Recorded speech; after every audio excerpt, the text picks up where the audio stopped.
Good morning. These are your Nassau Guardian highlights for Monday, February 9th, 2026, brought to you by your Daily Bahamas headlines. The main story this morning focuses on the government's defense of its decision to borrow nearly $200 million from China's Export-Import Bank to finance a new women's and children's hospital on New Providence. The issue has drawn international attention after the United States ambassador to the Bahamas, Herschel Walker, publicly urged the government to reconsider the deal, suggesting it may not be in the country's best interest, and offering U.S. assistance in finding alternative financing.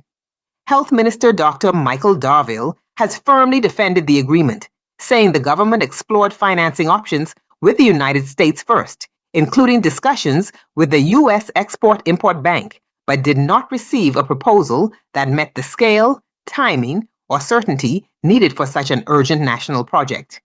He emphasized that the Chinese loan carries a relatively low 2% interest rate over 20 years with a 5-year grace period, and that the overriding priority is addressing the healthcare needs of Bahamians.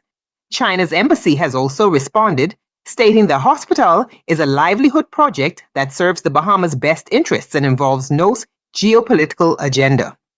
The issue highlights the delicate balance the Bahamas must maintain as it navigates relationships with major global partners while asserting its sovereignty. In other national news, police are investigating the deaths of an elderly couple found inside their Iguanaway home off Carmichael Road. The couple, aged 79 and 68, were discovered by family members who had not heard from them in more than a week. Police say there are no immediate signs of foul play, and autopsies will be conducted to determine the exact cause of death.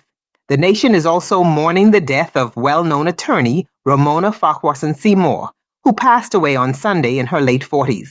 Called to the bar in 2001, she was widely respected as a formidable litigator and a passionate advocate.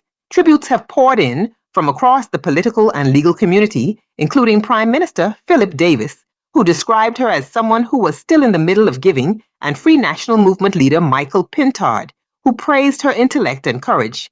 Turning to labor relations, the Bahamas Union of Teachers has rejected the government's latest salary counter-proposal in negotiations for a new industrial agreement. Union President Belinda Wilson says more than 95% of members voted against the offer, insisting that salary scales must be increased significantly more. The union is now awaiting a response from the government as tensions continue over public sector compensation. On the political front, the Free National Movement has raised concerns about voter registration, claiming some first-time voters were discouraged or turned away at registration centers. Parliamentary Commissioner Harrison Thompson has rejected those claims, insisting that all eligible applicants with valid Bahamian passports are being processed fairly and according to the law, and urging anyone with concerns to report them directly to the department.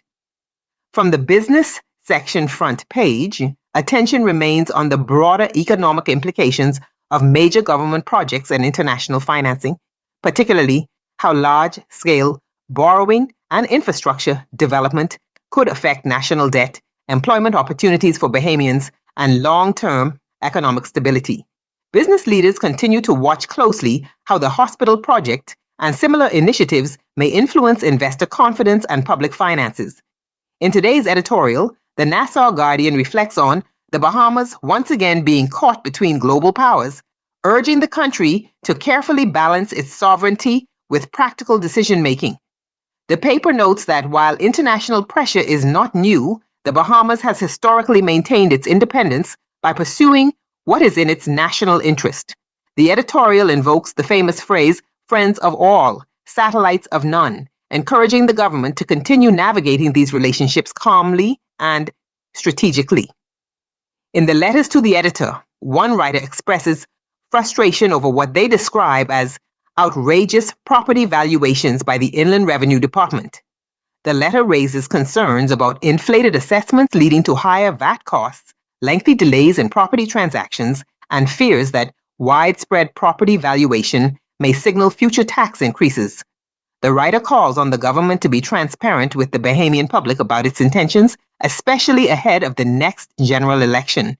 That's your Nassau Guardian highlights for today. Thank you for listening. Enjoy your day, be blessed, and be a blessing.